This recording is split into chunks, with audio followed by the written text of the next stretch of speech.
The world itself, Chris, the world itself is my ashram. This is where dreams are, in this impossible place, as well as at night and in my body. World work is a method, a science and an art of working with groups, small groups, little groups, groups of 2, 4, 6, 8, up to 2,000, organizations of unlimited size. It's a method to bring the deepest part of us out into public and help the public situation come together. So that's a very short, quick description. That's what we follow, what the different groups and their different preferences are. The first time we were in Japan working with world work, we said, now everybody feel free to express yourselves. But at that time in Japan, that's very much not their culture. So we said, great.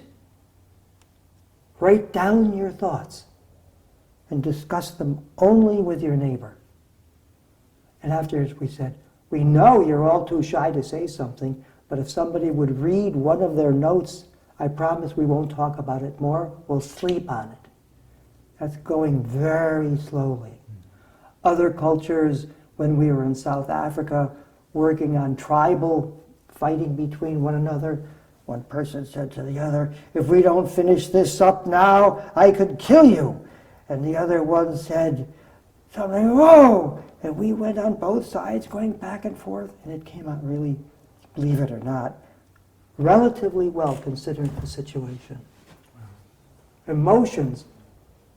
We don't have an emotional directive for people. We follow the process that's present. And that's different than other very good conflict resolution procedures. Some say you should be nice with one another. All of those are perfect for certain situations or quiet businesses or what have you. But something to work with the real stuff, not much is around. I noticed that in practice, the best way to get government people to start helping and understanding one another is not to ask them to, but to take their role first. Until they start nodding their head, I say, and we feel this and this and this and this. I watch for the head. Then I say, good. I'm playing that role out. Now I'm going to play this role out. I play the roles out for them ahead of time. It makes it easier. I don't have to give them a long theoretical introduction and go back and forth and what have you. There's more to it than that, but that's the basic direction. Deep democracy. Boy, that's a fun idea, I think. Democracy is already pretty good. Everybody is supposed to have, they don't, but they're getting there slowly, supposed to have equal rights and equal powers. You know, demo, citizen, krati in Greek, power, equal power. So that's democracy. But deep democracy says that's good, but not enough.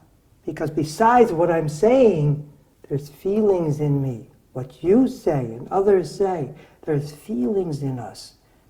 There's things in the air that we feel in our bodies. These belong to democracy.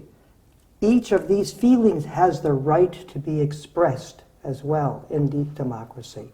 And deep democracy also says that besides the polarities that are in fields, and I'll talk more about those later if you like, what is a polarity and diversity issues and what have you, besides all of that, there's a field of that I was talking about before that's deep underneath, and we need contact with that to have an occasional sense of creativity and detachment to work with things. Facilitator comes from the word facile, which means to make things easy.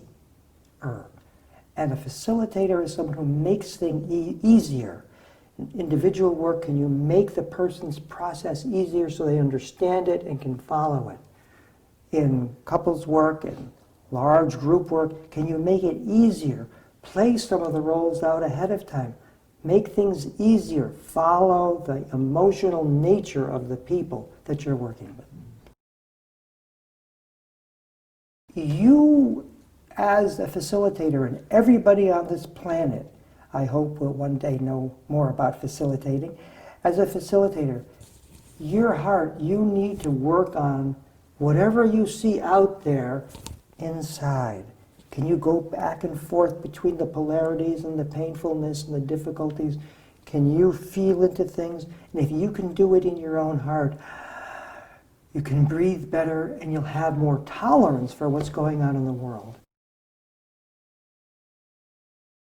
I follow nature. I love nature. I look at the trees. This is the scientist part of me. The ocean here, especially in Oregon, splashes up in the air, and I follow that. It comes down again. So I don't believe in conflict, but I believe not in the splashing waves, but in the way people talk. I watch their body signals. I watch what they think, try to follow that. That I believe in. And the reason I believe in is empirical. Because if you follow somebody's signals and their whole process in a group, they sometimes, I want to say always, but I won't, they usually feel understood. It's empirically important.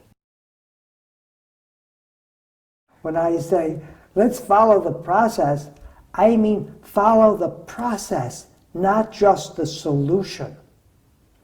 In the solution was, how much money can we make? How do we get out of this fix? How do we overcome the bad things in the other people?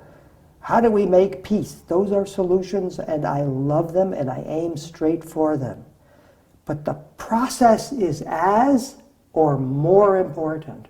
Why? It's about relationship.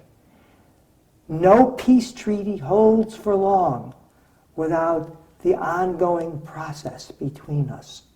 We need to learn that. That's my greatest hope.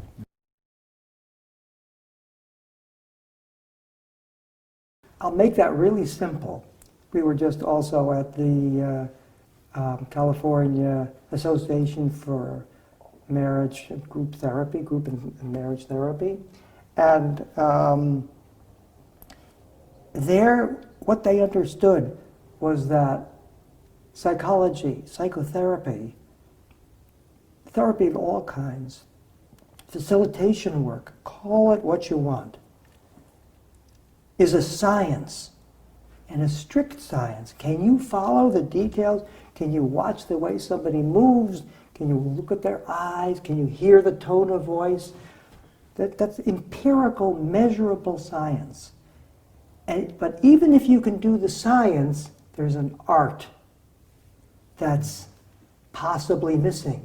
So that even in tense circumstances, I know a lot about watching signals and what have you, but under very, very tense circumstances, it's my art that has to come through. Science is important, you need it, but when you're under strain, what have you, also to make things work best, you have to be in touch with your deepest self.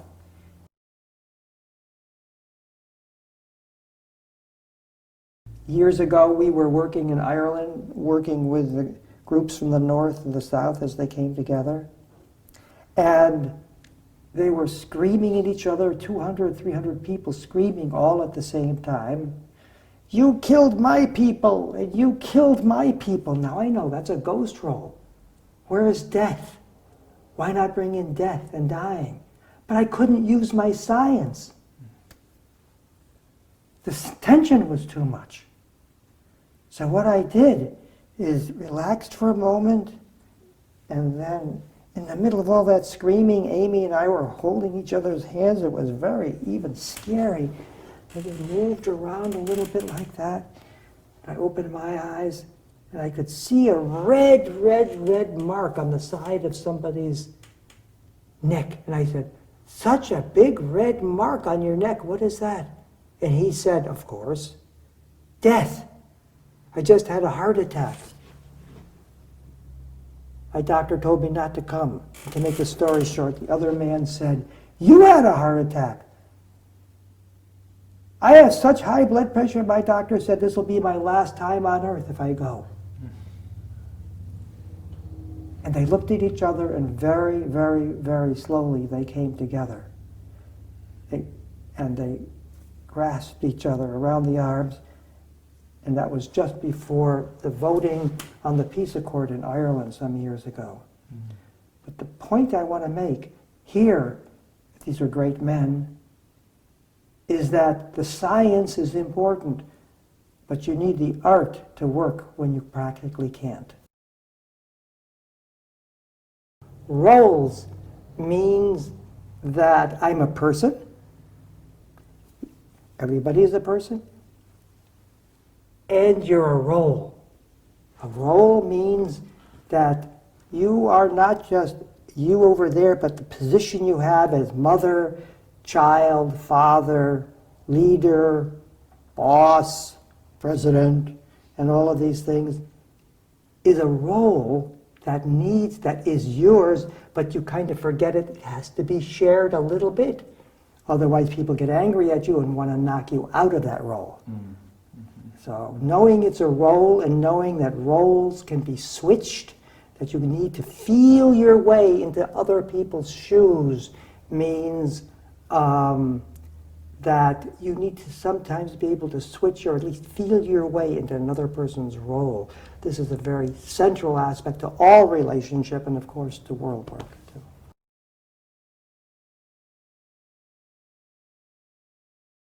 The leader is a person. I'm in a leadership position often in the process work community because I started developing things. But it's a role. If I don't know it's a role, I'll stop other people from developing new ideas about process work. I think I'm the leader and get upset if I see new ideas. Instead of encouraging that, it's a role. Like Jung is a role, Jungian psychology. So I dreamed that Jung came inside of me to do things, so I'm picking up that role. That's the meaning of roles. Ghost roles, yes I can. I'm going to give you an example. It's about Hillary Clinton, who is running for president of the United States. She's a good woman. And the leader of Black Lives Matter movement. He's a very good man, and she lets this come out on the internet, the conversation between the two of them.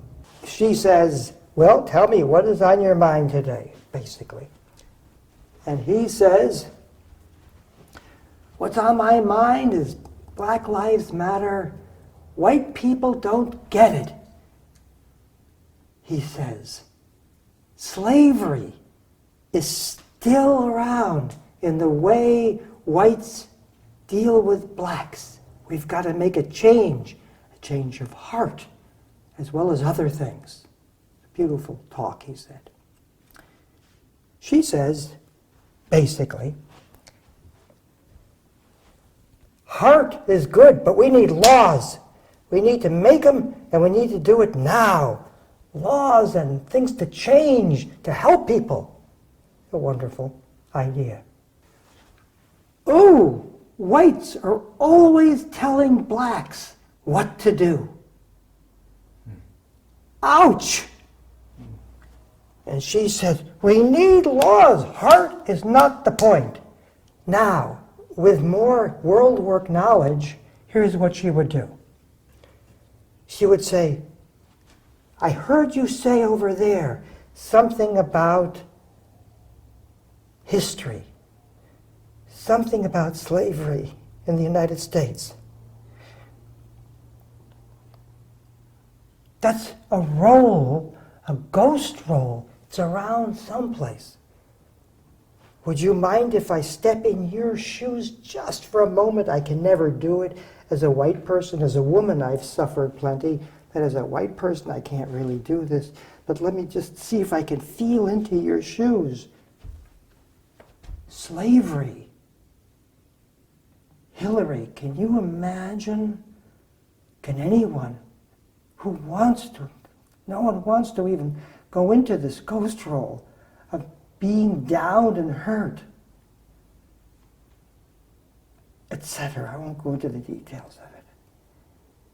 Then she could have gone onto this side and said, wow, we do need laws like I said, but I do see the change of heart is needed, that more people need to feel into what some of you have been through,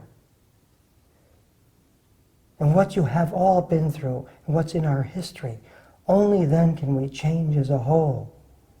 In this scenario that I just played out, she's picking up the role of the man and going deeper to the ghost role, the kind of deep dream in the background that's never brought forwards. And as a result, feeling changes aren't happening well enough. Cognitive changes and laws, hooray, but we need more. Oh, field theory, I love that. Field theory, wow. Field theory. Maybe I could get a pencil. Does somebody have a pencil here? Here's a pencil. Okay, this is a pen or a pencil, and the front of this has a point. There's a point. Now, since the beginning of time, people have said, when we don't know what to do, spin the pen, or they used to say, spin the stick. The Taoists said, flip a coin. Why did they say that? What were they believing in? Something around must be moving it. People have always had the sense there's a power in the air. In a way, that power in the air fields are aspects of the first religions, everything. Theoretical physics isn't going to study religion. That's not good. But they study fields, and they've come across all kinds of fields. The black matter is there a black matter field that sucks things into the black holes in the universe? We don't know much about that. Einstein said, fields, well, I don't know about gravity, things drop, he said, but he did see things go down. He said, but maybe there's a curvature in the field we live in. Space-time curved. Everybody said, whoa, you're getting weird. But it's just Taoism. It's another form of Taoism. And so field theory simply means, for the general public, the concept is there's a little something in the air. And very sensitive people feel when they come into a room, there's a certain in the room. And that is what I have been calling a field, and in that field are all sorts of things, and knowing about that field and working with it and following what it does is a big help in world working, people getting along. And another aspect of physics which people still don't really completely understand in quantum physics, they know that it works, but they don't know what it is a non-local connection. Something moves over here, and if these two things were originally friends down here, and later they're like this, and this thing moves. They're coupled in some way. Or if this moves, this moves. There's a coupling. So being interested in fields and in quantum field theory and what have you, there's a non-locality. I like the word Tao to the way things happen. And physics are still debating how far you can go with that, but psychologists and people who sense things have been working with this non-locality. If you feel something here, maybe it's connected with things out there.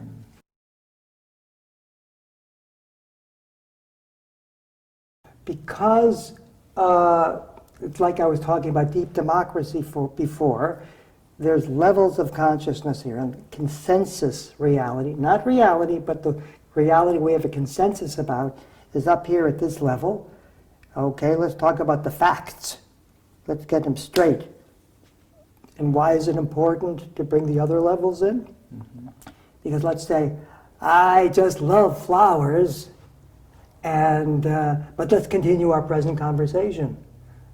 But those flowers are a role at a deeper level in dreamland. They belong to the conversation. I too am a flower. I'm not just a person. And actually just saying that right now makes me more relaxed as I say it, for example. So roles help you get closer to the dreamland layer, to the dreaming in back of everyday reality. So the dreaming isn't just in your head at night, it's right here, always between us, and it's right in our bodies. The essence level is the moment when you really open up to your creative, open mind to see what new ideas pop up.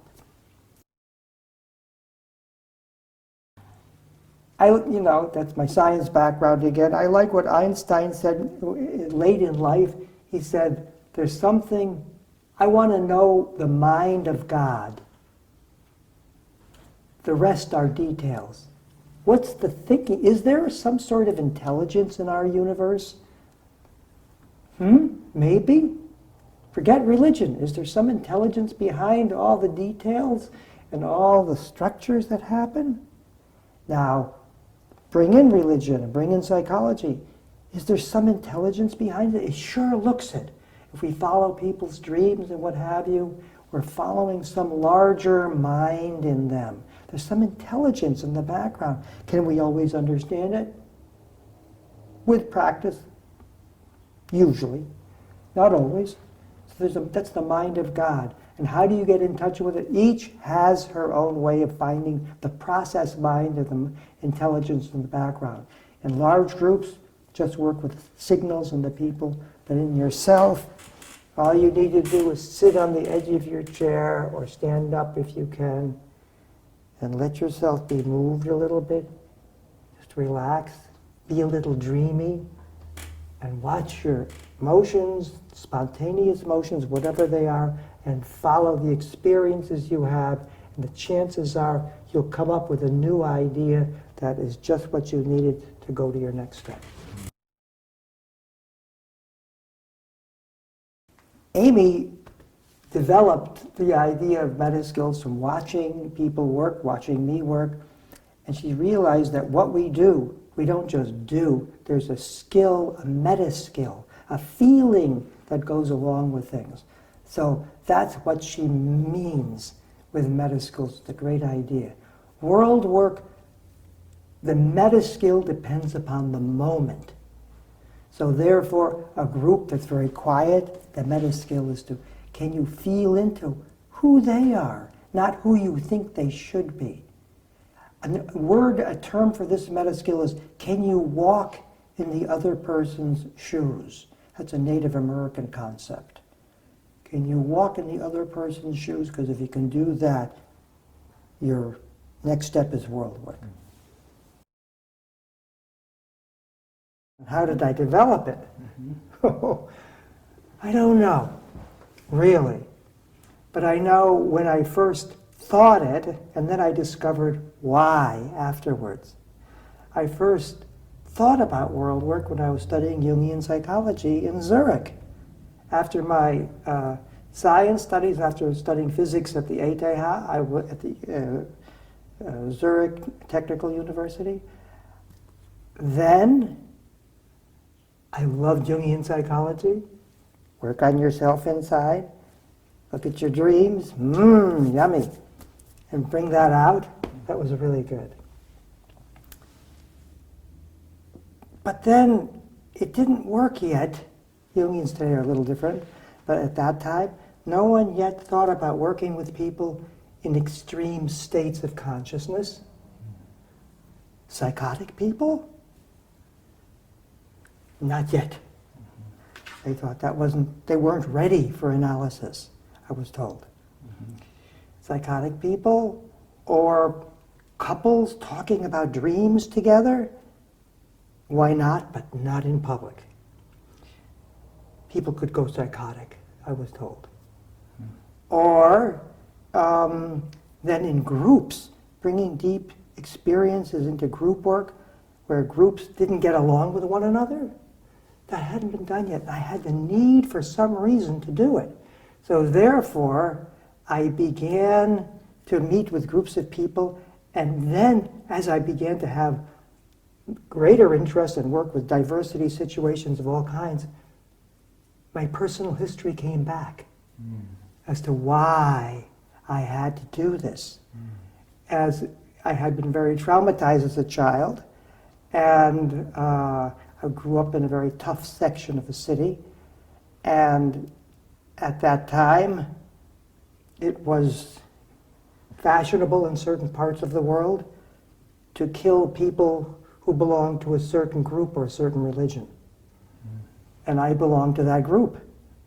So I would be going to school, 5 or 6, there was a whole bunch of kids that were larger than me, up to 15 and 16. They said, "You have to die." "Why is that?" I asked. They said, "Your people killed our God." "I don't have any people," I said. "I don't know about that." They said, "Ha, ha, ha. You're Jewish." I said, "Jewish?" I didn't know what Jewish was. My parents weren't very interested in religion. And in the more conventional side of religion, at least. And so they proceeded to try to destroy me, and I won't go further than that. And that started to come back. Imagine I had been through 18 years of analysis. It had never even occurred in a dream. So as I began to do this work, I began to realize, wow, this is working that out. This is helping people, helping marginalized people, helping mainstream people. Because as a kid, something in me learned how to fight back and make friends with these people. I actually loved them, the ones who had been so terrible to me. And later in school, I became even they elected me to be class president. They really liked me. So I knew we can do it. Wow. And it was painful to remember, but the hope was there. And then I suddenly realized, my God, I've got a lot of hope, and I have been wanting to go further. And so that's how world work began. It's not just, it is all about individuals, couples, relationships, and all of that, but it's also about, let's get together as a large group and try to work things out.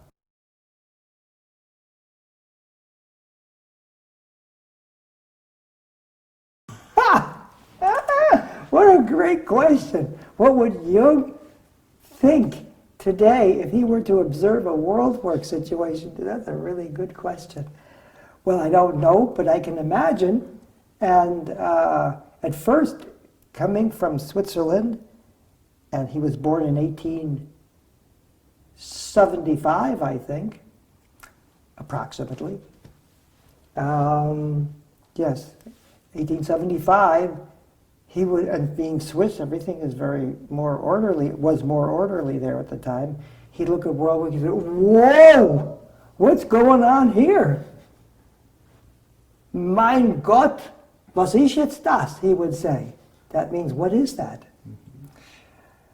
And he'd look. And then I'd talk to him, and I'd say, "You remember, I dreamed about you the other night that you came," which I have.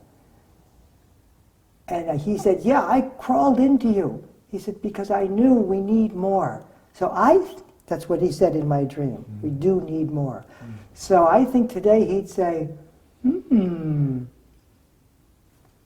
this is the right direction. How can we bring humanity together a little more? How do you learn this? How do you learn this? Well, the best teacher is yourself. Follow your heart. Study people. Do it your way. That's the best teacher. The next best teacher might be a book that can help you. Then find some actual teachers who practice it. Like here at the Process Work Center in Portland, there's a lot of teachers working on this material, or you'll find it in process work centers around the world, very good ones, or the Deep Democracy Institute, and many process workplaces, and learn it from your dreams.